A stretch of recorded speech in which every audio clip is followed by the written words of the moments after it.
हमने एक कथा पहले कही थी, आपके स्मरण में होगी। एक बार हमने पहले कहा था कि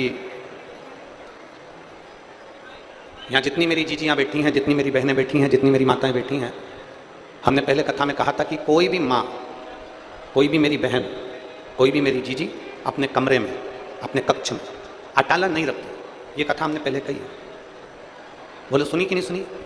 बोलो तो जम के सुनी है ना, कि कोई भी बहन, कोई भी माता, कोई भी स्त्री, कोई भी पुरुष अपने सोने वाले कमरे में, जिस कमरे में वो सोते हैं, जिस कमरे में वो विश्राम करते हैं, जिस कमरे में वो आराम करते हैं, उस कमरे में अटाला नहीं रखते, कबाड़ा नहीं रखते, कचरा नहीं रखते, बेकार सामान नहीं रखते। जो काम की चीज है उसी को वो अपने कमरे में रखता है, जो अच्छी चीज है उसी को वो अपने कमरे में रख रहा है। जब हम और आप अपने कमरे में कोई कचरा नहीं रखते, हम और आप अपने कमरे में कोई कबाड़ा नहीं रखते, हम और आप अपने कमरे में कोई बेकार सामान नहीं रखते, तो भोलेनाथ अपनी पृथ्वी पर किसी बेकार को नहीं रखते, सबको अच्छा ही रखते जो काम का है।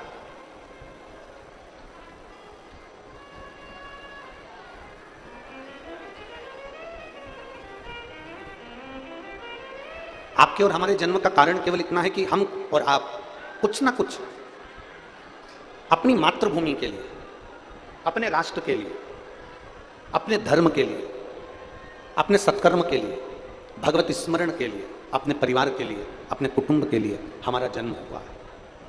कुछ अच्छा करने के लिए हम पैदा हुए, कुछ अच्छा करने के लिए हमको ये मानव का शरीर मिला। अगर हम अच्छा करने वाले नहीं होते तो मानव का शरीर भी हमको प्राप्त नहीं होता। पूर्व में जो हमने कर्म करा है, वो कर्म करते करते करते करते हम इस मानव के शरीर तक पहुंचे। अब देखो, शिव महापुराण में षडानंद कार्तिकेय जी का वर्णन आता है, और कार्तिकेय बाबा का जब वर्णन आता है तो कार्तिकेय जी ने भी, षडानंद कार्तिकेय जी ने अपनी माता से पूछा था, पार्वती जी से, कि मेरे जन्म का कारण क्या, मैं क्यों पैदा हुआ। हमारे जन्म का कारण है क्या। और मेरी जितनी माताएं बैठी हैं, जितने मेरे भाई बैठे हैं, अपने भीतर कभी भी इस बात के लिए दुखी मत होना कि मैं किसी काम का नहीं हूं, मेरा कोई व्यापार नहीं है, मेरी कोई नौकरी नहीं है, मेरी कोई सर्विस नहीं है, मैं बिल्कुल फ्री हूं, मैं बिल्कुल कोई काम का नहीं हूं, मेरा जीवन पूरा बेकार है। ये अपनी बुद्धि में ये बात कभी लेकर मत। कभी ये मत सोचो कि मैं किसी काम का नहीं हूं, कभी ये मत सोचो कि मैं एकदम फ्री हूं, कभी ये मत सोचो कि मैं कोई काम का ही नहीं हूं। कई लोग कहते हैं मेरा बड़ा भैया काम करता है, मेरा छोटा भैया काम करता है, मैं काम ही नहीं करता। कई बार अपनी घर की धर्म पत्नी भी ऐसी होती है जो अपने पति से कह देती है, देखो तुम्हारे जेठ, हमारे बड़े भैया काम कर रहे हैं, छोटे भैया काम कर रहे हैं, और तुम कुछ काम नहीं करते हो, निठल्ले जैसे रहते हो। नहीं, शिव महापुराण की कथा कर रही है, भगवान शंकर का चरित्र करा है, शिव महापुराण की कथा कर रही है, भगवान देवादिदेव महादेव का चरित्र कर रहा है। कभी अपने मन में, अपनी चित्त वृत्ति में, अपने विचारों में, अपने भावों में ये लेकर मत आओ कि मैं किसी काम का नहीं हूं। आप किसी काम के नहीं हो ना, तो एक काम करना चालू करो। वीरान पड़ी हुई भूमि पर, वीरान पड़े हुए जगहों पर एक एक वृक्ष लगाना प्रारंभ कर दो बेलपत्री के, या गौ माता की सेवा करना प्रारंभ कर दो, या किसी शिवालय में जाकर शंकर के मंदिर में सेवा करना प्रारंभ करो। पर गलत सोच अपने भीतर मत लाओ कि मैं किसी काम का नहीं। वो कहते हैं ना, रचा है सृष्टि को जिस प्रभु ने, वही ये सृष्टि चला रहे। जो पेड़ हमने लगाया पहले, जो पेड़ हमने लगाया पहले, उसी का फल अब हम पा रहे। रचा है सृष्टि को जिस प्रभु ने, वही ये सृष्टि चला रही। रचना उसने करी, बनाने वाला वो है। और जब रचना उसने करी, बनाने वाला वो है, सृष्टि की रचना उसने करी, तो किसी फालतू को वो पैदा नहीं कर सकता, किसी व्यर्थ को पैदा नहीं कर सकता, किसी भी व्यर्थ व्यक्ति को वो जन्म नहीं दे सकता। यहाँ पर पृथ्वी पर एक एक बच्चा पृथ्वी पर जन्म लेने वाला एक एक मनुष्य, पृथ्वी पर जन्म लेने वाला एक एक व्यक्ति सब काम के हैं। कुछ काम नहीं है तो वृक्ष लगाइए, कोई काम नहीं है तो गौ माता की सेवा करिए, कोई काम नहीं है तो शंकर के मंदिर में जाकर सफाई करिए। एक दिन उसकी नौकरी करते करते वो तुम्हारा हाथ पकड़कर कब कौन सी नौकरी में लगा दे कोई भरोसा नहीं। सेवा करिए, सेवा करो पर गलत संगत में मत बैठो। हमने कई छोटे छोटे गांवों में देखा है,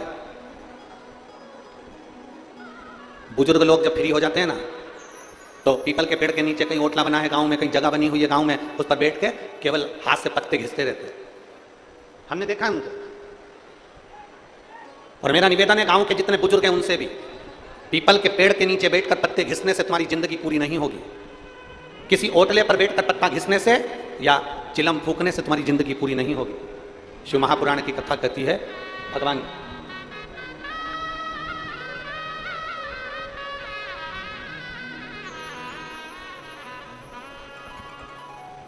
किसी ओटले पर बैठकर पत्ते घिसने से या व्यर्थ की बात करने से तुम्हारी जिंदगी पूरी नहीं होगी।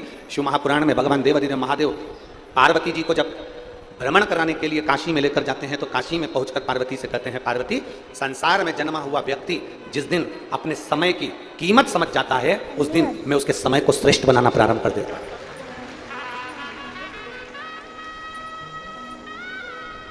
आप समय की कीमत को समझो। जिस दिन आपने समय की कीमत को समझना प्रारंभ कर दिया उस दिन भगवान ने आपका समय श्रेष्ठ करना प्रारंभ कर दिया। जिस दिन आपने समय की कीमत को जानना प्रारंभ कर दिया कि मेरा समय मुझे अमूल्य बनाना है, कीमत वाला बनाना है, मेरा समय व्यर्थ नहीं जाना चाहिए। अब यहां पर देखो, अब यहां पर जितने लोग आए ना, 1 बजे से 4 बजे तक कथा है।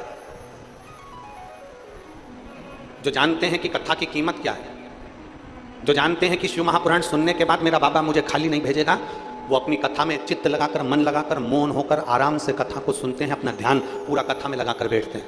और जिनको कथा की कीमत ही नहीं मालूम ना, जिसको इस डायमंड की, इस हीरे की, इस कोहिनूर हीरे की कीमत नहीं मालूम ना, वो व्यर्थ में उसको बटोर कर ले जाना भी नहीं चाहता, वो ध्यान देना भी नहीं चाहता। कीमत जानिए।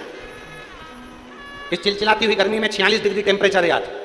अब 46 डिग्री टेम्परेचर के अंदर आप सब 2-2, 3-3 घंटे पहले आकर बैठे हो। 1 बजे से 4 बजे तक कथा तुम्हें सुनना है तो तुम्हारा ध्यान, तुम्हारा केंद्र, तुम्हारी बुद्धि, तुम्हारा चित्त, तुम्हारा हृदय शंकर के चरणों में होना चाहिए।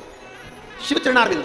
अपने समय की जिसने कीमत जान ली, जो अपने समय को पहचान गया, जिसने अपने समय की कीमत को जान लिया, शंकर भगवान माता पार्वती जी से काशी में कहते हैं कि जो अपने समय की कीमत जान जाता है उसके समय को बदलने में देरी नहीं लगती, मैं स्वयं आगे रहकर उसका समय बदल दूं। समय की कीमत को जानो।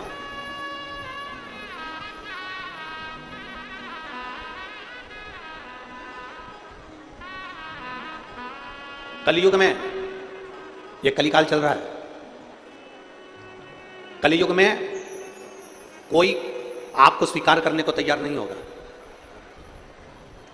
पत्नी ने जो वचन किए, पत्नी ने जो बात करी, पति हो सकता है उसको स्वीकार करे ना करे। पति ने कुछ कहा, पत्नी स्वीकार करे कि नहीं करे मालूम नहीं। भाई ने कुछ कहा, भाई स्वीकार करे कि नहीं मालूम नहीं। बहन स्वीकार करे कि नहीं मालूम नहीं। माता पिता स्वीकार करे मालूम नहीं। अड़ोसी पड़ोसी तुम्हारी बात को स्वीकार करे कि नहीं करे पता नहीं। समाज के लोग आपकी बात को स्वीकार करें ना करें, पर दुनिया के लोग इस कलिकाल में आपकी बात को स्वीकार करें चाहे ना करें, पर इतना पक्का है कि दुनिया के लोग समय निकालकर आपका शिकार जरूर कर लेंगे, पर आपकी बात को स्वीकार नहीं करेंगे। आपका शिकार कर लेंगे।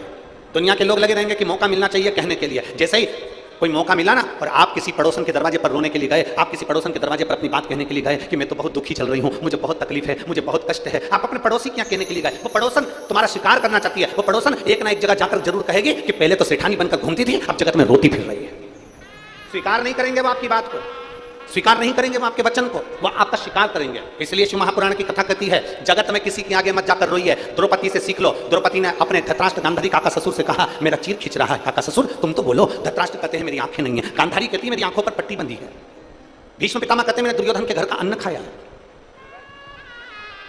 गुरु द्रोणाचार्य मना कर देते हैं, सारी की सारी सभा मना कर देती है। पांडव तख्त उठकर द्रौपदी के चीर को नहीं बचाते, तब द्रौपदी को समझ में आ गया कि ये पूरा संसार केवल देखने वाला है और तुम्हारे पर ठिठोली करने वाला है। ये पूरा संसार केवल तुम पर उंगली उठाने वाला है। ये पूरा संसार केवल तुम्हारी खामियां देखने वाला है। ये पूरा संसार तुम्हारी गलतियों को छांटने वाला है। तुम्हारी अच्छाई तुम कितना भी कर लो, अच्छाई थोड़े दिन करोगे लोग भूल जाएंगे, पर बुराई जीवन पर्यंत तक निकालते रहेंगे। द्रौपदी समझ गई ये यहाँ जितनी सभा में बैठे हैं ये कोई मेरा साथ नहीं देंगे। जब द्रौपदी ने जान लिया कि ये सब व्यर्थ है, तब द्रौपदी ने भगवान कृष्ण को पुकारा और मेरा ठाकुर आकर द्रौपदी का चीर बढ़ाकर चला गया। एक दिन आप भी जान जाओगे, नाते रिश्ते कुटुंब कबीले परिवार से सब सब सब जितने भी हैं इनको पहचान जाओगे एक दिन। और अंत समय प्रभु वचन दिया आए ना आए प्रभु कुटुंब कबीला, अंत समय वचन दिया। शिव ने जन्म दिया, शिव तक की यात्रा।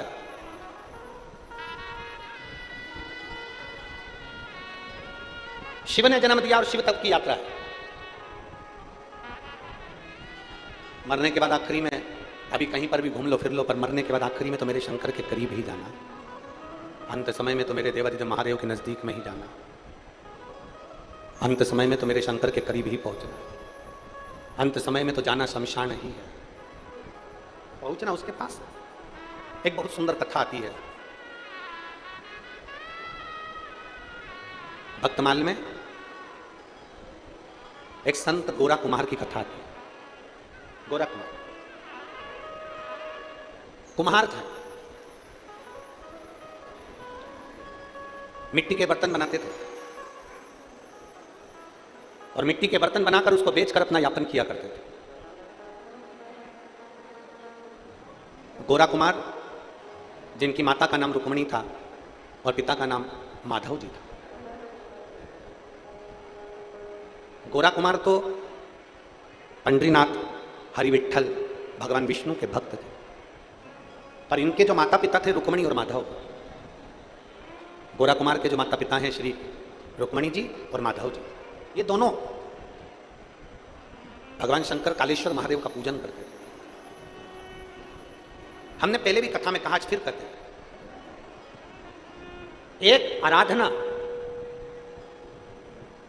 दिल से आप अगर प्रार्थना कर रहे हो, दिल से आप अगर देवादिदेव महादेव को जल चढ़ा रहे हो, दिल से आप भगवान शंकर को रिझा रहे हो, तो यह मानकर चलना कि तुम्हारी वो प्रार्थना कभी निष्फल नहीं होगी और तुम्हारा चढ़ाया गया जल कभी खाली नहीं जाएगा, उसका फल मिलेगा।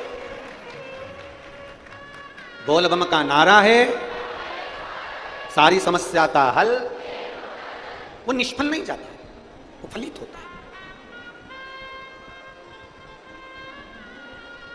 और शंभो शरणे पड़ी मांगो घड़ी रे घड़ी, दुख काटो दया करीने दर्शन। शंभो शरणे पड़ी मांगो घड़ी रे घड़ी, दुख काटो दया करीने दर्शन। गोरा कुमार के माता पिता रुक्मणी जी और माधव जी कालेश्वर महादेव का पूजा करते हैं।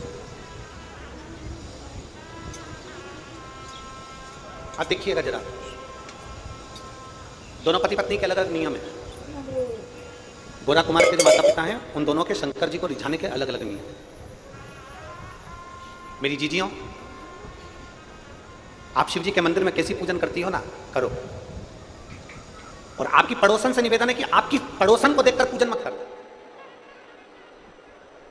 आपकी पड़ोसन को देखकर पूजन मत करो कि उसने कंकु चढ़ाया तो मैं भी चढ़ाऊंगी, उसने चंदन चढ़ाया तो मैं भी चढ़ाऊंगी, उसने चावल चढ़ाया है तो मैं भी चढ़ाऊंगी, उसने कमलगट्टे चढ़ाए हैं तो मैं भी चढ़ाऊंगी। अब तुम्हारे पास में अगर वो चीज नहीं है तो तुम जाकर अपने पति से कहोगी, पति चिड़चिड़ाएगा, मैं कहां से लाके दूं बाजार में, मैं नहीं जा रहा, धूप पड़ रही है, गर्मी पड़ रही है, मेरे को नहीं लाना। और वो चिड़चिड़ करेगा। और मान लो चिड़चिड़ कर कर अगर वो कमलगट्टा ले भी आया, चिड़चिड़ करके वो काली मिर्च ले भी आया, चिड़चिड़ करके गुस्सा कर कर अगर उसने थोड़ा वो सामान तुम्हें लाकर भी दे दिया और वो सामान तुम शंकर जी को चढ़ाओगी, तो भगवान शंकर स्वीकार करेंगे क्या? जम के बोलो जरा, नहीं करेंगे। प्रेम से लेकर आता ना तो भगवान स्वीकार कर लो। स्नेह बस लाता ना तो भगवान स्वीकार कर ले, पर प्रेम से लाया ही नहीं ना। अब यहां माताएं बैठी हैं, सावन के महीने में हम पार्थिव शिवलिंग का पूजन कराते हैं। अब कई माताएं ऐसी हैं कि वो सामान में अपने पति से जाकर कहती है, सुनो सभी पत्र लाके दो, सुनो लौंग ला कर दो, सुनो ये ला कर दो, सुनो वो ला कर दो। पति गुस्सा कर जाए, पति चिड़चिड़ा हो जाए, बेटे गुस्सा कर जाए, बेटे चिड़चिड़े हो जाए। तो शिव महापुराण की कथा कहती है फिर एक काम करो, अगर कमल गट्टा नहीं है तो चावल का दाना समर्पित कर दो, काली मिर्च नहीं है चावल का दाना समर्पित कर दो, अगर लौंग नहीं है चावल का दाना समर्पित कर दो। पर कोई चिड़चिड़ होकर कोई सामान ला कर दे और वो शंकर जी को चढ़ाओ, वो मेरा शिव स्वीकार नहीं करता। प्रेम वश आया हो तो शंकर को प्रेम वश। एक पत्र है, देखिए, पत्र नहीं प्रश्न है।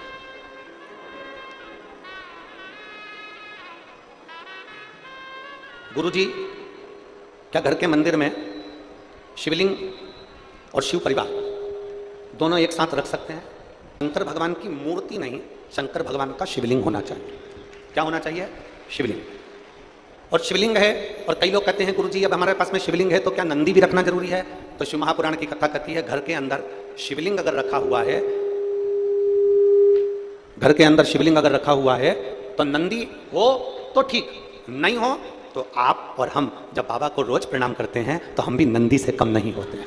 हम भी नंदी से, आप और हम बाबा को प्रणाम कर रहे हैं तो आप भी और हम भी शिव के उपासक हैं। अब कहा शिवलिंग रखें तो क्या साथ में पार्वती जी रखना जरूरी है, कार्तिकेय रखना जरूरी है कि गणेश जी रखना जरूरी है? तो गणेश जी तो सबके घर में पहले से रहते हैं। बोलो सही है कि गलत है? जम के बोलो जरा। अब पार्वती जी की बात आई तो सब जितने भी बैठे हो ना, सबके घर में कुल देवी तो होती ही है। माता जी का फोटो होगा, माता जी का चित्र होगा, कुछ ना कुछ माता का स्मरण होगा। और नहीं होगा तो जो शिवलिंग होता है, आपको पहले भी वर्णन किया, जैसे ये जलाधारी, ये शिवलिंग, ये पानी बह रहा है, यहाँ गणेश जी, कार्तिकेय, अशोक सुंदरी, पार्वती जी, शंकर जी, मतलब पूरा की पूरा परिवार देवादिदेव महादेव का शिवलिंग के रूप में विराजमान। अब अगला प्रश्न आता है, क्या घर के मंदिर में पीतल का शिवलिंग रखना उचित है कि नहीं है? किसी धातु का शिवलिंग या किसी पदार्थ का शिवलिंग रखना उचित है कि नहीं है? देवादिदेव महादेव की पवित्र कथा कहती है, यदि आप अपने जीवन में एक बार लिंग शिव महापुराण अगर सुनेंगे या लिंग पुराण को आप पढ़ेंगे, बाजार में से लाकर गीता प्रेस की लिंग पुराण का अगर वर्णन करेंगे तो उसके अंदर या शिव महापुराण के अंदर वर्णन किया गया भगवान विष्णु, लक्ष्मी जी, इंद्रदेव, वरुण देव, गरुण देव, 33 कोटि देवी देवताओं ने सबने अपने अपने अनुकूल शिवलिंग का निर्माण किया। किसी ने पीतल का, किसी ने लकड़ी का, किसी ने पार्थिव का, किसी ने मोती का, किसी ने चांदी का, किसी ने तांबे का, किसी ने लोहे का, किसी ने माखन का, किसी ने दही का, किसी ने अन्य अन्य तरह के शिवलिंगों का निर्माण किया है। तो शिव पुराण कहती है तुम्हारे घर में अगर पीतल का शिवलिंग है तो भी रख सकते हो, धातु का शिवलिंग है तो भी रख सकते हो, मट्टी का शिवलिंग है तो भी रख सकते हो, चीनी का शिवलिंग है तो भी रख सकते हो, लकड़ी का शिवलिंग है तो भी रख सकते हो, पत्थर का शिवलिंग है तो भी रख सकते हो, भारत का शिवलिंग है तो भी रख सकते हो, स्फटिक का शिवलिंग है तो भी रख सकते हो। तुम्हारे पास में जैसा शिवलिंग है वैसे तुम पूजन करो, मेरा महादेव उसमें भी प्रकट होकर भाव से स्वीकार करो। उसमें कोई भेद नहीं कि हमको ये शिवलिंग रखना है कि वो शिवलिंग रखना है, कि ये शिवलिंग स्वीकार करना है कि वो शिवलिंग स्वीकार करना, उसमें कोई भेद नहीं, उसमें कोई भेद नहीं। जो शिवलिंग आपके पास में आप उसका पूजन करें, जो शिवलिंग आपके करीब में आप उसकी आराधना करें, जो शिवलिंग आपके नजदीक में आप उसकी आराधना करें, आप उसका पूजन करें। और तेरी पूजन को भगवान बना मन मंदिर। मकान बनाने के लिए प्लाट की जरूरत पड़ती है, रिटर्न नहीं आ रहा है। मकान बनाने के लिए जम के बोलो जरा, प्लाट की जरूरत पड़ती है। और भगवान को अपने घर में बुलाने के लिए केवल निर्मल मन की जरूरत पड़ती है, अच्छे दिल की जरूरत पड़ती है। मेरा वो घरदानी प्राप्त हो जाए। निर्मल मन सो मोहि पावा, मोहि छल छिद्र कपट ना भावा। निर्मल मन चाहिए।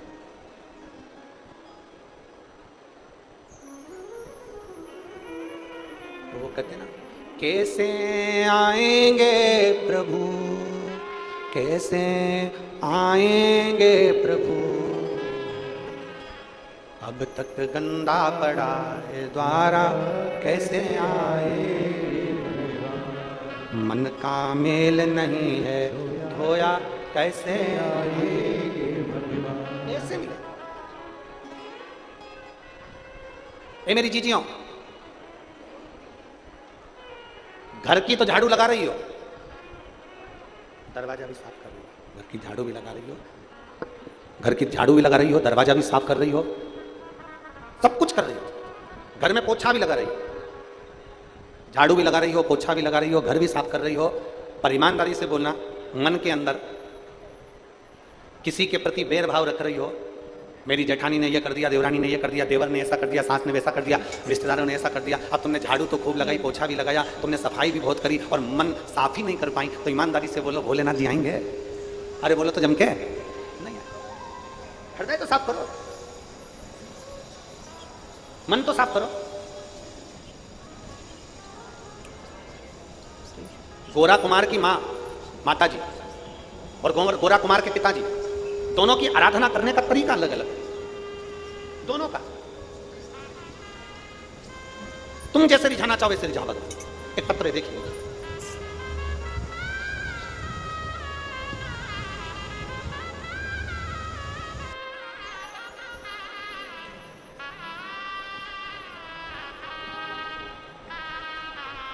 मेरा नाम उमा पवन जी खंडेलवाल है। अच्छा, जजमान परिवार का ही पत्र, हाथ हिला दो एक बार ऐसे। मेरा नाम उमा पवन जी खंडेलवाल है, हम शिव महापुराण के बाबा की कृपा से जजमान भी बने हैं। 5 सालों से मेरी जीभ पर एक छाला था, जिसकी वजह से मुझे भोजन करने में तकलीफ होती थी। छाले को 5 साल हो गए थे। मैंने ये बात अपने घर के किसी भी व्यक्ति को नहीं बताई। पिछले 6 महीने से यह तकलीफ और ज़्यादा आसानी हो गई, भोजन करने में दिक्कत आने लगी। तब मैंने अपनी छोटी बेटी से कहा, तो उसने कहा कि हॉस्पिटल में जांच कराते हैं, और हॉस्पिटल में जांच कराने का बोला। तब हमने हॉस्पिटल में जांच कराने के लिए रायपुर गए, और वहाँ डॉक्टर साहब ने कहा कि अगर छाला 15 दिन से ज़्यादा हो जाता है तो उसमें कहीं ना कहीं कैंसर के लक्षण आ जाते हैं। ये सुनकर हमारे आंख में आंसू आ गए। परिवारजनों का परामर्श हुआ, फिर हम लोग मुंबई निकल गए और मुंबई के डॉक्टरों से जांच कराई, और जांच कराने के बाद डॉक्टरों ने कहा कि छाला निकालना पड़ेगा, तब मालूम पड़ेगा कि क्या दशा है। उसी बीच हम विश्वास रखकर सीधे सीहोर चले गए, और सीहोर से रुद्राक्ष लेकर आ गए। उस रुद्राक्ष का पानी में गलाते उसका पानी हम पीना चालू कर दिया, और बाबा से बोल दिया, बाबा कोई ऐसी बीमारी मत आ जाने देना जिससे हमारे जीवन को परेशानी हो। बाबा को प्रणाम कर कर हम ऑपरेशन के लिए उस छाले को निकलवाने के लिए चले गए, और कुंदकेश्वर महादेव का नाम लेकर जल पीकर हम जब गए, और छाला जब निकाला गया, निकालने के बाद उसकी जांच हुई, बाबा ने ऐसी कृपा करी कि कैंसर का कोई लक्षण नहीं आया। मेरे बाबा ने मुझे बचाया। आइए बेलपत्र ले जाए। शिव तत्व की प्राप्ति। गुरुजी, आप कहते हो कि बाबा 3 महीने में पूरी करते हैं, पर मेरा देवाधिदेव महादेव इतना सरल है, आपकी वाणी से जो शब्द निकलते हैं वो बाबा की कृपा से शंकर उसको स्वीकार करता है और बोलता और सुनता भी है। यह शिव तत्व है। हमारी कामना पूर्ण होती ही है। और तेरी कृपा बिना ना हिले एक भी अणु, लेते श्वास तेरी कृपा से करो करो, बखान क्या करो लाखों के ढेर का, चुपटी भगोत में खजाना कुबेर का। हे गंगधार मुक्ति द्वार ओंकार तू, भोले ओंकार तू, आयो शरण के शंभु तार तार। वो स्वीकार कर लो। आप अगर उसके आश्रित हो गए, ये श्रीमती उमा खंडेलवाल जी ने लिखा अपने पत्र में कि डॉक्टरों ने तो कह दिया था कि जांच के बाद ही मालूम पड़ेगा कि स्थिति क्या है, पर यहाँ बता दिया था कि ऐसा ऐसा लक्षण है। और हम भी जब कुबरेश्वर धाम गए तो बाबा को बोल कर आए कि अब हमको तुझे संभालना, और तेरे भरोसे मेरी गाड़ी तू जाने। हम उसके आश्रित हो गए ना। हमारा समर्पण उसके प्रति हो गया, हम उसके आश्रित हो गए।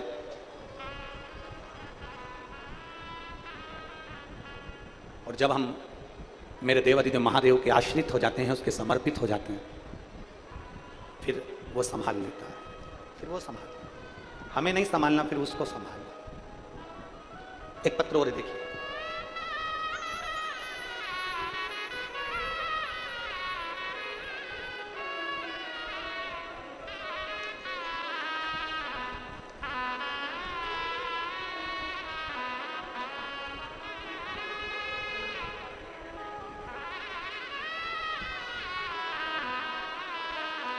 श्रीमती सरला ठाकुर, पलारी बलोदा बाजार, रायपुर, छत्तीसगढ़। बलोदा बाजार, रायपुर, छत्तीसगढ़। कहीं बैठी हो तो हाथ हिला सकती हैं। श्रीमती सरला ठाकुर, पलारी बलोदा बाजार, रायपुर, छत्तीसगढ़। मेरे बाबा का मैं क्या गुणगान करूं? पत्र को आप लोग एलईडी पर या आस्था चैनल पर भी साथ में पढ़ सकते हैं। मेरे बाबा का मैं क्या बखान करूं? सन 2019 में मुझे स्लीप एपनिया का रोग हो गया था। मेरा ऑक्सीजन का स्तर अचानक गिरकर 40 और 50 पर आ जाता था। सांस लेने में दिक्कत होती थी। मैं लगभग 15 दिनों के लिए आईसीयू में पड़ी रहती थी, एडमिट होना पड़ता था। डॉक्टरों ने बाईपेप मशीन लेने को बोल दिया। इसे घर पर ही हम 24 घंटे ऑक्सीजन की मशीन को 24 घंटे लगाकर रखते। जब 24 घंटे मशीन को लगाकर रखते तो अंदर से चिड़ भी उत्पन्न होती कि बताओ, ये मशीन पे जिंदगी चल रही है और ऑक्सीजन 24 घंटे लगा रहता। 3 महीने तक हमने मशीन को लगाकर रखा। डॉक्टर बोले कि इस मशीन को तुम्हें जीवन भर लगाना पड़ेगा और जिंदगी भर इस मशीन के बिना काम नहीं चलेगा। हम उस मशीन को लगाकर रहने लगे। तब एक बार आस्था चैनल पर टीवी के सामने बैठे कथा सुन रहे थे। चैनल बदलते बदलते आपकी कथा आने लगी और शिव महापुराण की कथा सुनी। कथा सुनकर शिव जी पर बेलपत्र और शंकर जी पर चढ़े हुए जल का महत्व आपने बताया और हमने अपने परिवार वालों से कहकर बेलपत्र और जल मंगाकर बेलपत्र खाना और पानी पीना कुंदकेश्वर महादेव के नाम से चालू करा। आज बाबा की कृपा से मेरा ऑक्सीजन लेवल बढ़ गया और मेरी मशीन निकले हुए समय हो गया। अब मैं मशीन नहीं लगाती, अमलेश्वर की कथा में बैठी हूं। आई है, हाथ हिलाओ, कहां बैठी है? दिख गई, दिख गई। आ जाओ, एक बेलपत्र ले जाना। आ जाओ, आ जाओ मां, एक बेलपत्र ले जाना। आ जाओ। अब मैं बिना मशीन के कथा भी सुन रही हूं और बिना मशीन के अपने घर पर रह रही हूं। ये शिव तत्व,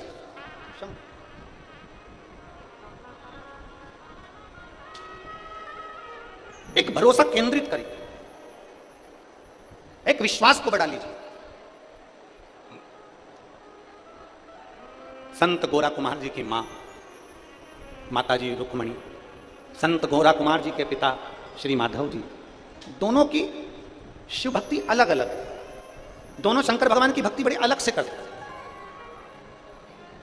और फिर निवेदन है, देखा देखी में पूजन बिल्कुल मत करो, देखा देखी में आराधना मत करो। देखा देखी में तो काम बिगड़ जाता है। हम पहले भी बोले, कक्षा 8वीं का पेपर था, एक के पीछे एक बच्चे बैठे थे और लिखने को आ गया एग्जाम में, परीक्षा में, दिल्ली की सबसे बड़ी मीनार का नाम लिखो। आगे वाले बच्चे ने लिख दिया दिल्ली में कुतुब मीनार है। पीछे वाले बच्चे ने आगे वाले बच्चे का देखकर लिख दिया दिल्ली में कुतिया बीमार है। देखा देखी में काम बिगड़ गया। हम जैसी आराधना करते हैं ना वैसी करो। आपके दिल को जो अच्छा लगे ना वैसे शंकर जी का आराधना करो। आपको अच्छा लगना चाहिए, आपके मन को अच्छा लगना चाहिए, वैसे आप शिव की पूजन करो। जैसा तुम्हारा मन करे, जैसे तुम्हारा दिल कर जाए वैसे तुम शिव की आराधना करो। अब आज के ज़माने में क्या हो गया कि रोज़ की रोज़ तुम अपनी पूजन के तरीके को रोज़ बदल देते हो, रोज़ बदल देते हो। कोई महाराज आएगा, वो कह देगा कि शंकर जी पे चढ़ा हुआ पानी नहीं पीना चाहिए, तो तुम लोग वो विचार कर लोगे कि ऐसा वो इतना बड़ा पंडित जी बोल के गया था कि पानी नहीं पीना चाहिए, तो लोगों ने पानी पीना बंद कर दिया। फिर कोई कहीं का आ जाए और तुमसे कह जाए कि तुम तो रोटी भी मत खाओ, तो तुम खाना बंद कर दोगे क्या? अरे बोलो तो जम के, कर दोगे बंद?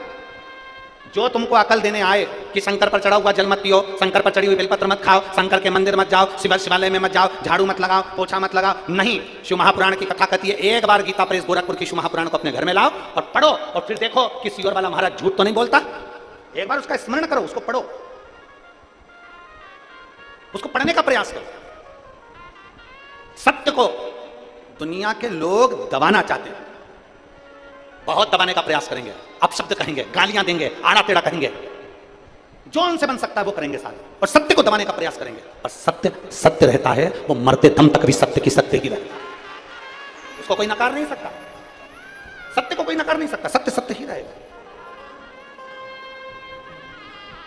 बोल बम का नारा है, सत्य को कौन नकारेगा। आप भजन करो। गोरा कुमार जी की माता रुक्मणी जी का पूजन करने का तरीका अलग है, अलग। और कहां से लाऊं गंगा, कहां से लाऊं यमुना, कहां से लाऊं सरयू अपार पड़ी रे, और भोले तेरी सेवा हमसे ना बनी रे, ओ भोले तेरी सेवा हमसे ना बनी रे। कहां से लाऊं लड्डू, कहां से लाऊं पेड़ा, कहां से लाऊं बर्फी वो शक्कर चढ़ी रे, ओ भोले तेरी सेवा हमसे ना बनी रे। कहां से लाऊं चंदा, कहां से लाऊं सूरज, कहां से लाऊं तारे आकाश जड़े रे, ओ भोले तेरी सेवा हमसे ना बनी रे। देखो सांसारिक भाषा में और परमात्मा के भजन में यही अंतर है। हाँ, अपन भजन में कह रहे हैं कि कहां से लाऊं सूरज, कहां से लाऊं तारे, कहां से लाऊं चंदा, और एक लड़का लड़की के सामने जब बैठता है ना, दोनों की जब आपस में बात होती है तो वो कहता था तेरे लिए चांद तोड़ के ले आओ।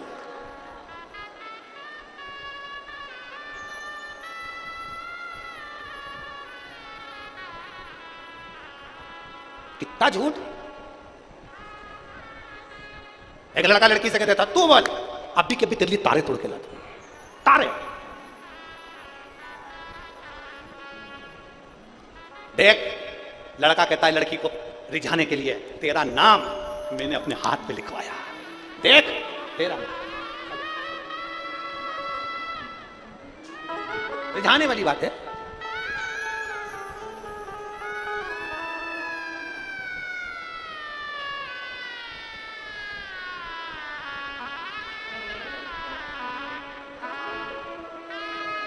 देखो 24 घंटे मुख पर ऑक्सीजन लगी रहती थी, और बाबा के जल का तो प्रभाव है। आज कथा में भी बैठी हैं और घर में भी।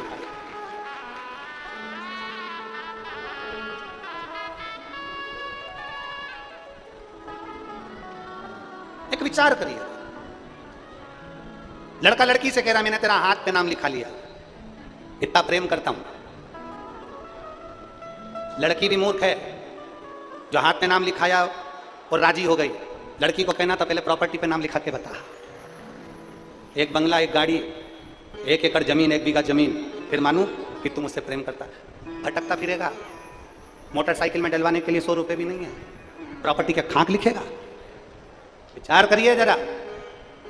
एक शिव का भक्त कह रहा है कहां से लाऊं चंदा, बोलो बोलो, कहां से लाऊं सूरज, कहां से लाऊं तारे आकाश जड़े रे, और भोले तेरी सेवा हमसे ना बनी रे, ओ भोले तेरी सेवा हमसे ना बनी रे। ना हम चांद ला सकते हैं, ना हम सूरज ला सकते हैं, ना हम तारे ला सकते हैं। हमारे पास कुछ भी नहीं है भोलेनाथ। ना मेरे पास में गाड़ी है, ना बंगला, ना जमीन, ना जायदाद। भोलेनाथ केवल आपने जो जन्म दिया है पृथ्वी पर, ये शरीर, ये वाणी, ये नयन, ये श्रवण, ये चरण, ये हस्त, ये जिह्वा आपको समर्पित है। और बाबा मेरे पास देने के लिए कुछ भी नहीं है, पर इतना विश्वास जरूर है कि मेरा बाबा मेरे दिल में रहता है, तो ये दिल हल्का फुल्का नहीं, करोड़ों की प्रॉपर्टी है, करोड़ों की। तेरी याद से शुरू होती है मेरी सुबह, तेरी याद से शुरू होती है मेरी सुबह, तो कैसे कह दूं कि दिन खराब है। जब सर पर तेरा हाथ है तो कैसे कह दूं कि मेरी किस्मत खराब है। कैसे कहूं?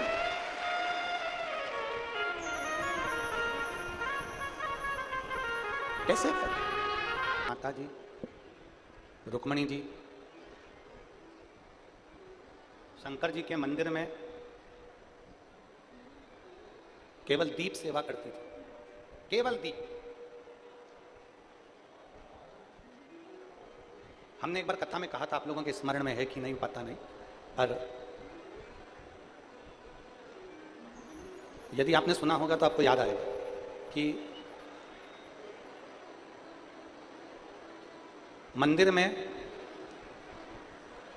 शिवालय में कहीं कहीं पर लोग दिया जलाकर चले जाते हैं।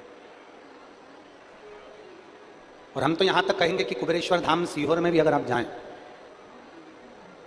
तो जो कंकर संकर पूजन का स्थल है, जहां पर बैठकर आपको पूजन करना चाहिए कंकर शंकर की, उस जगह पर भी अगर आप लोग पूजन करने जाते हो या कुबेरेश्वर धाम जाते हो या शिवालय में जाते हो, देवालय में जाते हो, तो एक प्रयास करो।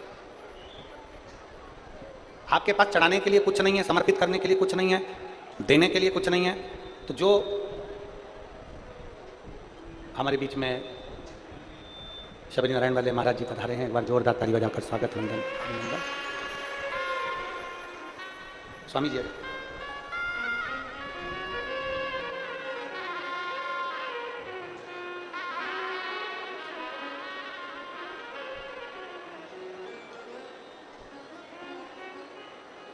यदि हमारे पास शंकर जी भगवान के मंदिर में, शिवालय में, देवालय में देने के लिए जल भी नहीं है, बहुत सरल भाषा में समझिएगा इस बात को, बहुत सरल, आपके पास जल भी नहीं है समर्पित करने के लिए, तो एक काम करिए, वहां पर जो दिए ठंडे हो गए, जिनमें ज्योति नहीं है, जिसकी ज्योति विसर्जन हो गई हो, केवल दीप, शबरी नारायण वाले महाराज जी आए, एक बार जोरदार ताली बजाकर स्वागत वंदन। आपका आत्मीय प्रेम व्यासपीठ पर हमेशा बना रहता है।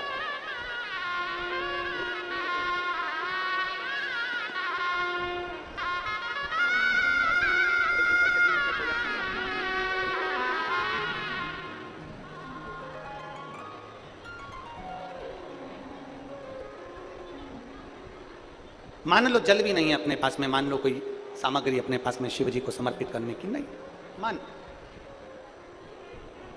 तो जो दीप शिव भक्त लगाकर चले गए हों, जो दीप भगवान शंकर को लगाकर भक्त लोग चले जाते हैं और वो ठंडे हो जाते हैं, उनका विसर्जन हो जाता है, उसमें ज्योति नहीं रहती है, तो वो दीप अगर हम उठाकर एक जगह पर एकत्रित कर कर भी रख देते हैं, एक जगह पर इकट्ठे कर कर हमने रख दिया, तो कभी आप मौका लगिए, कभी जिंदगी में मौका लगे तो ये प्रयास कर कर देखना, जगह जगह पर लोग दिए जलाकर चले जाते हैं, उन दीपक को एक जगह एकत्रित कर कर अगर आप जाएंगे तो आप उसका अनुभव करेंगे कि आप ये अनुभव करेंगे कि आपके मस्तक पर जो पितृदोष होता है, आपके मस्तक पर जो पितरों का दोष माना जाता है, लोग कहते थे पितृदोष हो गया, पितृदोष हो गया, पितृदोष हो गया, 1 रुपये कमा रहे हो, 100 रुपये खर्च हो रहे हैं, हाथ में पैसा नहीं दिख रहा, मानसिक टेंशन बना हुआ है। आप किसी शिवालय में अगर गए हो, कुछ भी समर्पित करने का नहीं है, तो वहां पर जितने दिए ठंडे हो गए हों, उन दियों को इकट्ठा कर कर एक जगह एकत्रित भी कर दिया जाए और प्रणाम उन दियों को कर लिया जाए, तो हमारा पितृदोष भी समाप्त हो जाता है। यहां तक शास्त्र,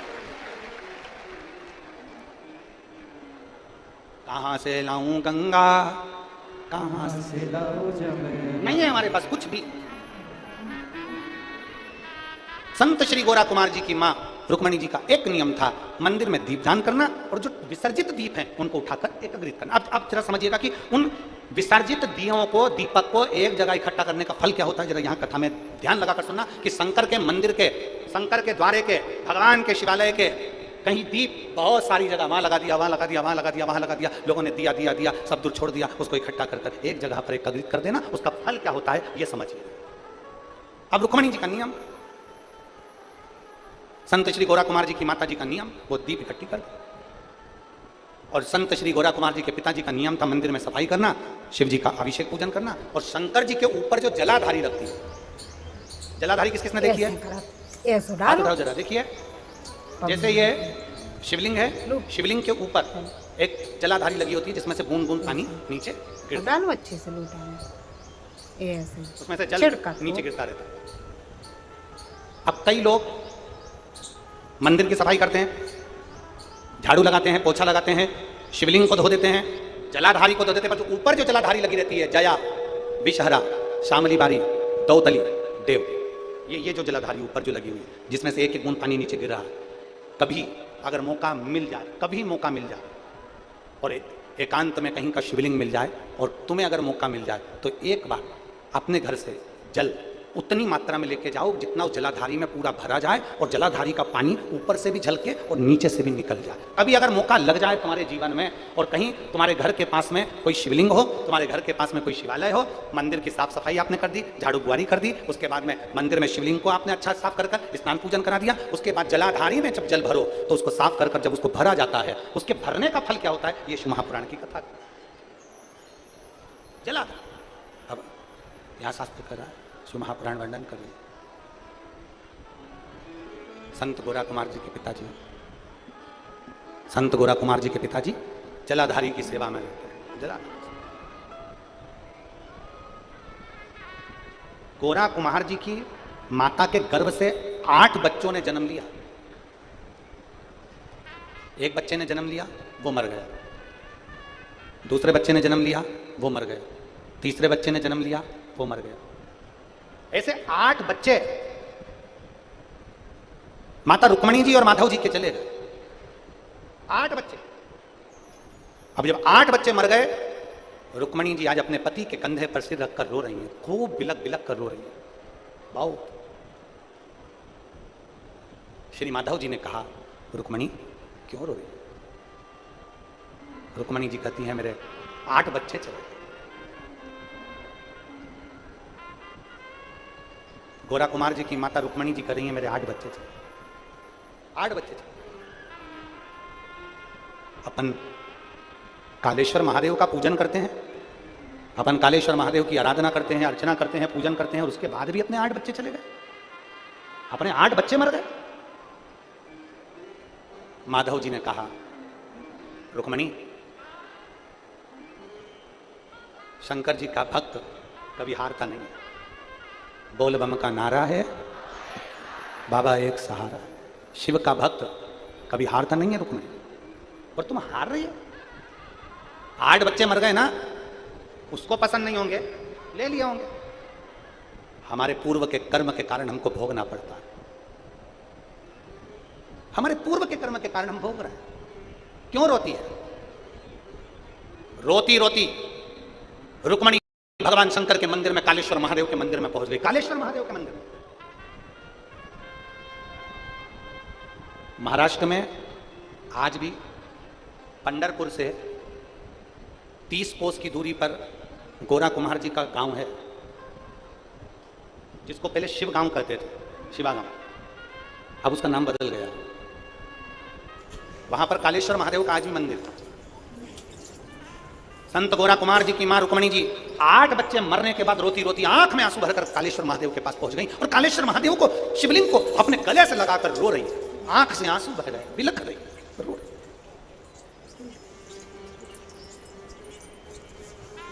नैनों से जल बह रहा, रो रही।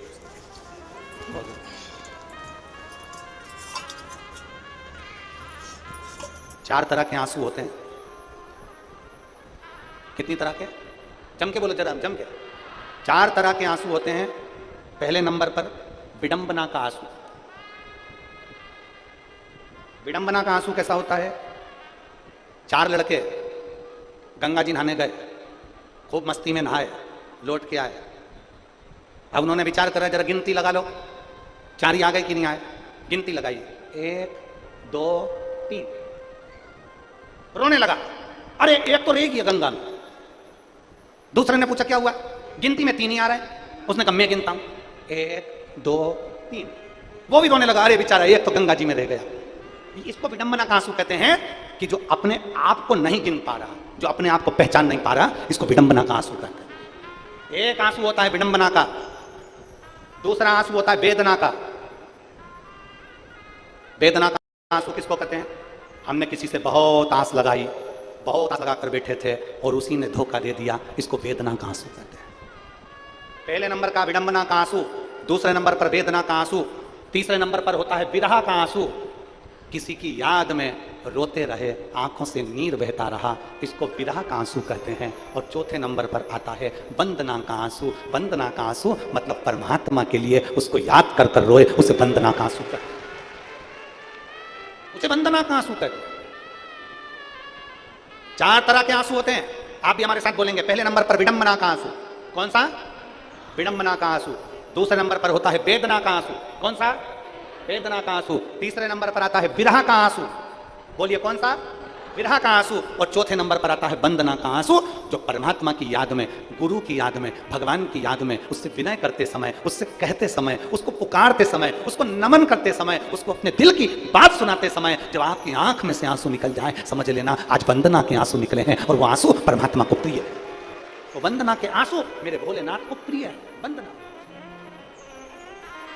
वंदना तो साधारण से आंसू नहीं है, वंदना के आंसू है भगवान के। अब माता रुक्मणी शिवजी के मंदिर में जाकर रो रही हैं। वो कौन सा आंसू है? 4 आंसू में से वो कौन सा आंसू है? बोले जम के, जम के बोलो जरा, कौन सा आंसू है? वंदना का आंसू। गले लग गई, शिवलिंग को अपने हृदय से लगा लिया, हृदय से, हृदय से।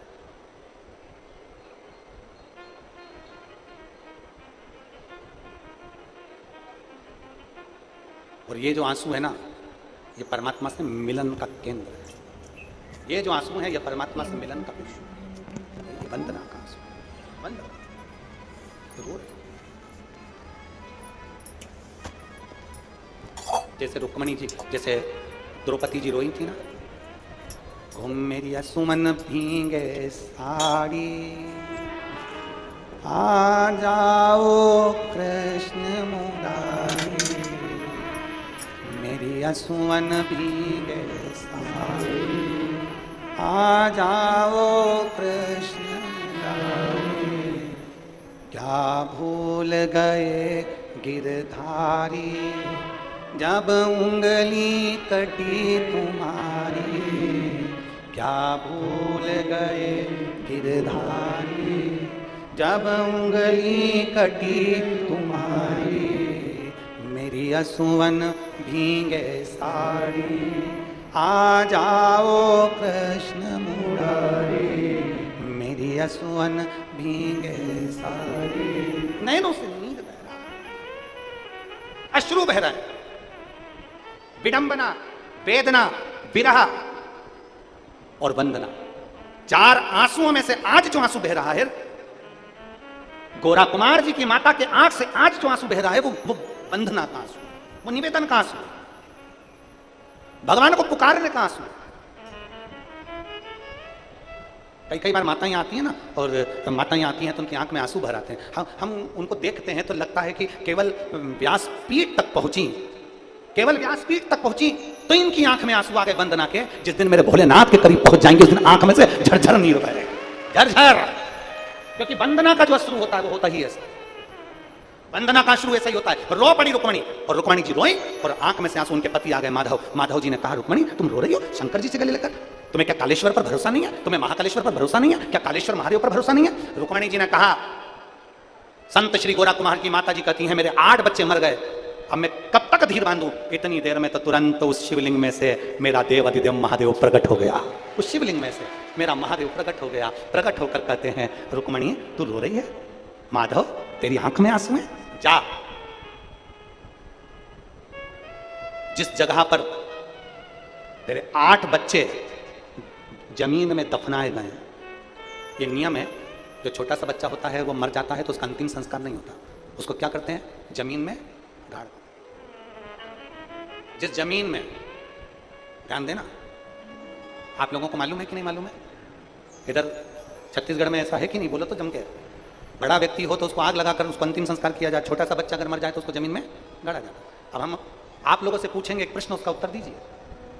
मुर्दे को जहां ले जाकर आग लगाई जाती है, चिता में लेटाकर जलाया जाता है, उस स्थान को क्या कहते हैं?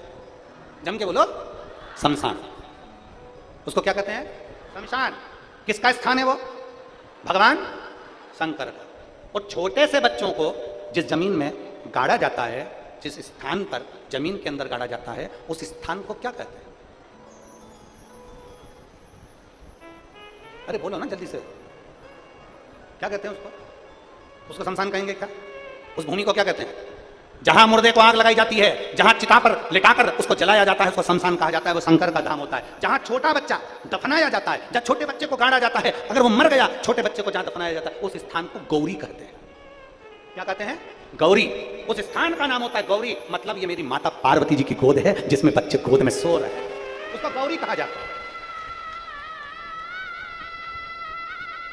मेरा काल अधिपति प्रकट हुआ, शिवलिंग में से आवाज आने लगी और मेरे महादेव ने कहा, जाओ माधव, अपनी धर्मपत्नी रुक्मणी को ले जा और गौरी की भूमि पर जाकर जिस जगह से तू खोदेगा, जिस जगह पर तूने तेरे 8वें नंबर के बेटे को गाड़ा है, उस जगह को खोदना, उसमें से बच्चे को निकालना। बच्चा तो मर गया, मरे हुए 4 महीना हो गया, कैसे जीवित हो सकता है? माधव की आंख में आंसू, भोलेनाथ वो तो मर चुका है। शंकर भगवान कहते हैं, तू उस बच्चे को निकाल तो जाकर। 4 महीने पहला मरा हुआ बच्चा जब जमीन में से खोदा गया, मिट्टी को हटाया गया, मिट्टी को हटाकर बच्चे को जब निकाला गया, निकालते से शंकर पार्वती जी सम्मुख में आए और पार्वती ने कहा, ये मेरी गोद है, इसलिए इसको गौरी कहा जाता है, मैंने इस बालक को प्राण दे दिया है। विडंबना के आंसू में वो सुख नहीं है, वेदना के आंसू में वो सुख नहीं है, विरह के आंसू में वो सुख नहीं है। जो सुख, जम के बोल दो, वंदना के आंसू में है। और वंदना के जब आंसू निकलते हैं तो मेरा महादेव छप्पर फाड़ कर लुटाना चालू कर देता है। देवता देते हैं पल्ला झाड़ कर और महादेव देता है छप्पर फाड़ कर। वो महादेव तुरंत, माता पार्वती जी आ गई, बच्चे को हाथ में दिया और देते से ही कहती हैं, क्यों रो रहे हो? माधव कहते हैं, 4 महीने पहले मरा हुआ बच्चा ये मरा हुआ है। शंकर कहते हैं, तो चिंता मत कर, अकाल मृत्यु वो मरे तो काम करे चंडाल का, और काल उसका क्या बिगाड़े जो भक्त हो मां काल का। शंकर भगवान ने बच्चे को तुरंत गोदी में लिया और गोदी में लेते ही मेरे शंकर भगवान ने उसके कानों में मंत्र प्रदान कर दिया। मंत्र देते से बच्चा किलकारी कर कर रोना प्रारंभ करा। जो रोया, रुक्मणी जी ने गोदी में ले लिया, मेरा बेटा जिंदा हो गया, मेरा बेटा जिंदा हो गया। अब बेटा जिंदा हो गया, गौरी की भूमि से उत्पन्न हुआ, इसलिए इसका नाम गोरा कुम्हार होगा। कुम्हार का लड़का है तो गोरा कुम्हार कहलाएगा। ये साधारण बालक नहीं है, भगवान की अविरल भक्ति में डूबने वाला, भगवान का भजन करने वाला, ये वो गोरा कुम्हार हुआ जिसके विवाह हो गया था और भगवान नारायण की भक्ति में ऐसा डूब गया था कि अपना बच्चा भी मिट्टी में सन गया, मर गया, रोता रहा, बिलखता रहा। और भगवान के दरवाजे पर पहुंचने से पहले जिसने अपने हाथ तक काट कर दे दिए थे और भगवान नारायण ने इस गोरा कुमार को फिर वापिस हाथ दिए और इसका बच्चा जीवित करा था, ये वो गोरा कुमार हुआ। शंकर की आराधना से, शिव की उपासना से, शंकर की भक्ति से, शंकर की आराधना से व्यक्ति को लगता है कि हमको कुछ मिलेगा कि नहीं मिलेगा, पर शंकर को चढ़ाया गया 1 लोटा जल हमारा बदलता है कल, ये निश्चित है हमें प्राप्त कुछ ना कुछ जरूर होगा, निश्चित। और मैंने तेरे ही बाबा तेरे ही भरोसे हवा बिच उड़ती जावागी, बाबा डोर हर तो छड़ीना कटी जावागी, भोले मैं तेरी भक्ति, शंभो मैं तेरी भक्ति, हवा बिच उड़ती जावागी, बाबा डोर हर तो छड़ीना कटी जावागी। शिव की आराधना में बहे गए आंसू, शंकर की आराधना में दिया गया समय, शंकर की कथा में दिया गया समय, शिवालय में दिया गया समय, भगवान शंकर को दिया गया समय कभी खाली नहीं जाता, कभी भी।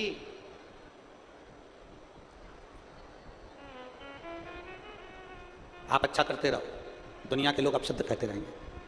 आपका काम है जगाने का, जगाते रहो, दुनिया के लोग अपशब्द कहते रहेंगे, ताना देते रहेंगे, गाली देते रहेंगे, आड़ा टेढ़ा बोलते रहेंगे। आप अपना फर्ज अदा करो, आप अपना कर्म करते रहो। एक व्यक्ति ने मुर्गे से पूछा, अच्छा कई लोग हमसे कहते हैं गुरुजी मुर्गा भी बोलता है, हमने कहा एक व्यक्ति ने मुर्गे से पूछा, दुनिया के लोग तुझे जीने क्यों नहीं देते? व्यक्ति मुर्गे से कह रहा है, दुनिया के लोग तुझे जीने क्यों नहीं देते? बड़ा हुआ काट देते हैं। दुनिया के लोग तुझे जीने क्यों नहीं देते? तुझे काट देते हैं। दुनिया के लोग तुझे जीने क्यों नहीं देते? काट कर खा जाते हैं। व्यक्ति ने मुर्गे से पूछा तो मुर्गे ने जवाब दिया, भैया केवल एक कारण है, लोग मुझे इसलिए काट देते हैं क्योंकि मैं सुबह से लोगों को जगाने का काम करता हूं, और दुनिया में जो जगाने का काम करेगा दुनिया उसको काटने का काम करेगा।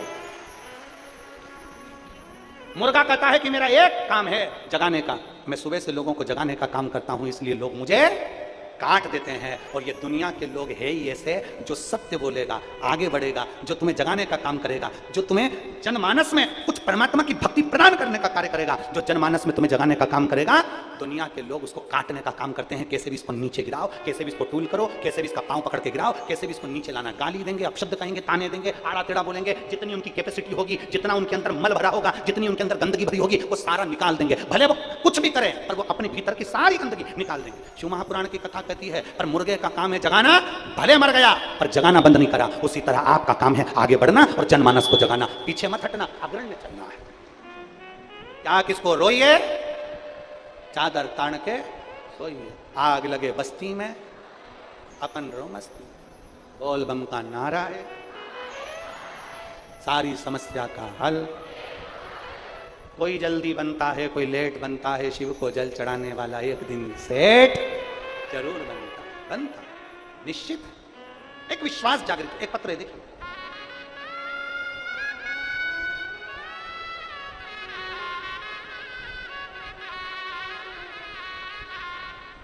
मैं सीमा साहू, पति श्री गणेश साहू, सोनारी जमशेदपुर टाटा नगर से आई हूँ। मेरा मोबाइल नंबर ये है, कहीं बैठी हो तो हाथ हिला सकती हूँ। अगर कहीं बैठी हो, सीमा साहू, पति श्री गणेश साहू, सोनारी जमशेदपुर टाटा नगर से।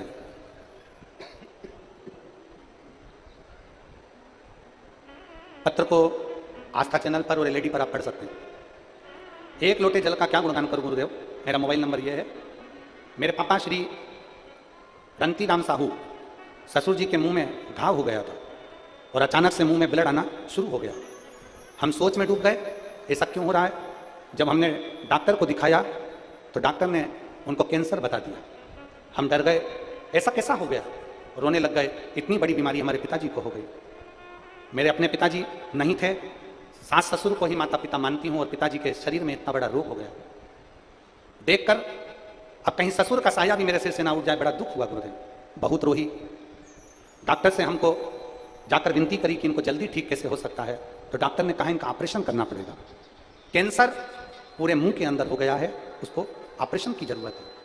हमने डॉक्टर साहब से ऑपरेशन का थोड़ा सा समय मांगा और मेरी माँ और भाभी ने कहा तुम चिंता मत करो, बाबा के ऊपर भरोसा करो, शिवलिंग पर एक लोटा जल चढ़ाना चालू करो, बाबा सब अच्छा करेंगे। मैं अपने घर के पास वाले शिवालय में जल चढ़ाने के लिए बाबा को विनती करके थोड़ा पानी घर ले आती, पापा को थोड़ा थोड़ा कुंदकेश्वर महादेव का नाम लेकर 10 दिन तक पानी देती रही और बाबा देवादिदेव महादेव पर जल चढ़ाती रही। मैंने बाबा की ऐसी कृपा, हम दूसरी बार जब डॉक्टर को जांच कराने के लिए गए तो डॉक्टर ने कहा घाव सही हो गया है और कैंसर की रिपोर्ट भी नॉर्मल आई है, उसमें कैंसर नहीं है। मैं बाबा को प्रणाम करने के लिए आई।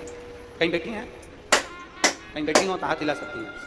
मैं सीमा साहू, पति श्री गणेश साहू, सोनारी जमशेदपुर टाटा नगर से आई हूँ। मेरा मोबाइल नंबर ये है, कहीं बैठी हो तो हाथ हिला सकती हैं। शिव तत्व की प्राप्ति, नीचे की लाइन अच्छी लिखी है, आप और हम सब मिलकर गुनगुनाते। मेरे बाबा दया करना, मैं तेरे भरोसे, मेरे बाबा दया करना, मैं तेरे भरोसे। एक पत्र और बड़ा अच्छा है,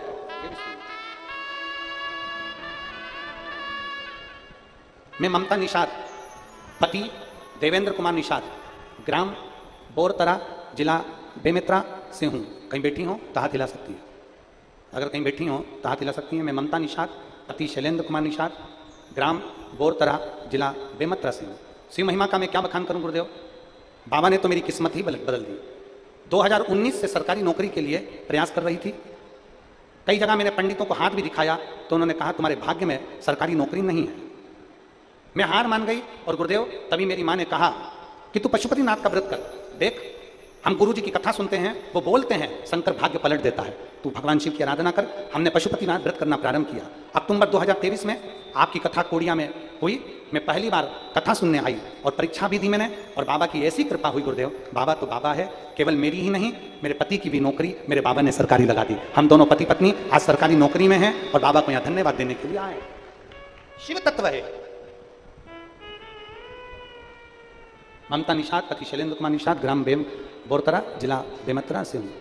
ये ओघड़ी है शब्द। मेरे बाबा दया करना, मैं तेरे भरोसे,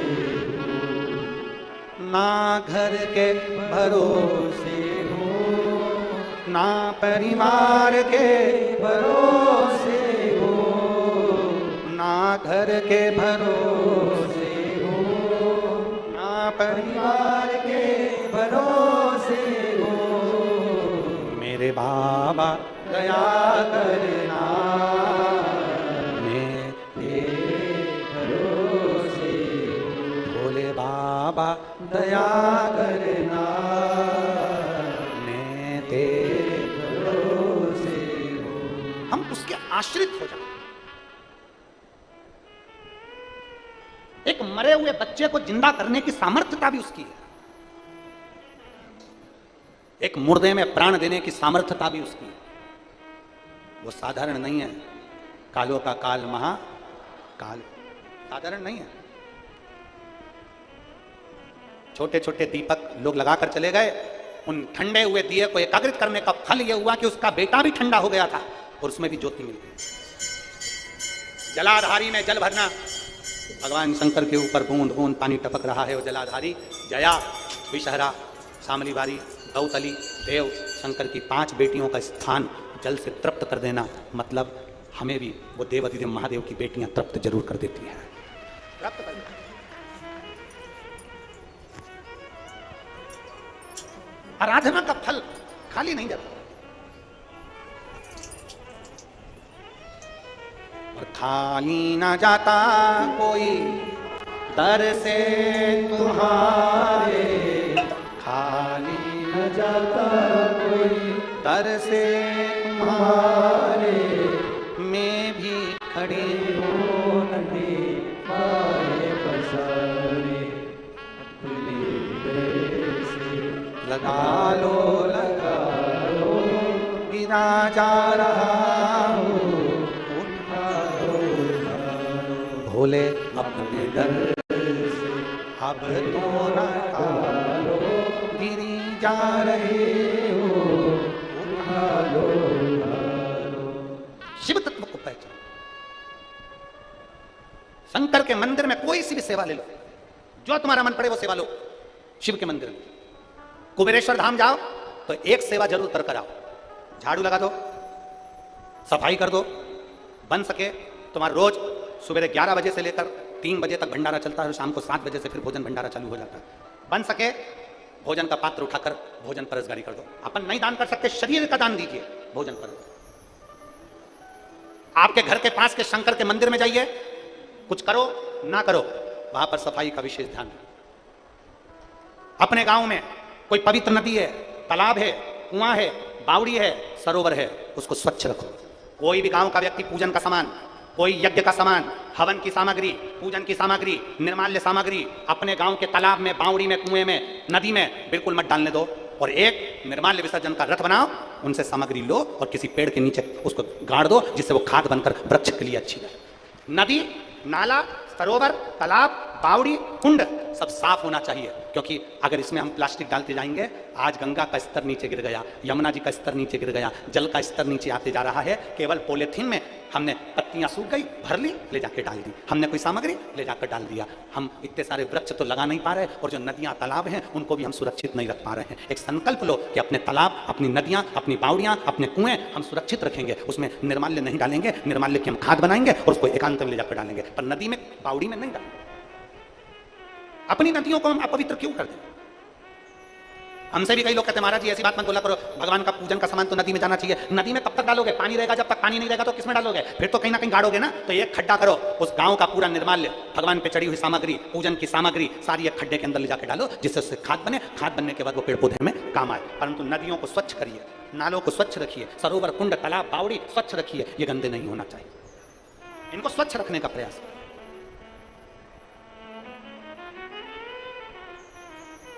आपके यहां पर चल रहे हैं निर्माल्य विसर्जन के रथ? कहां कहां चल रहे हैं? हाथ उठाओ। निर्माल्य विसर्जन के रथ चल रहे हैं आप लोगों के इधर? चल रहे हैं? एक बार जोरदार ताली बजाओ। बहुत बहुत साधुवाद है आप लोगों को, बहुत बहुत साधुवाद। चलाना चाहिए, एकत्रित करना चाहिए, उसको नदी नाले में नहीं करना, स्वच्छ रखिए। शिव कथा कह रही है, भगवान शंकर का संवाद कर। पूछा, षडानंद कार्तिकेय जी ने पूछ लिया अपनी माता से, मेरे जन्म का कारण क्या, मैं क्यों जन्मा, किस लिए मेरा जन्म? और महाराज जी, अरे धीमा बजाओ भोलानाथ डमरू, धीमा बजाओ भोलानाथ डमरू, धीमा बजाओ, धीमा बजाओ भोलानाथ डमरू, धीमा बजाओ, ओ धीमा बजाओ भोलानाथ डमरू, धीमा बजाओ भोलानाथ डमरू, कोई संस्थाएं हैं तो आ जाइए। धीमा बजाओ भोला, धीमा बजाओ, धीमा बजाओ भोला, धीमा बजाओ, धीमा बजाओ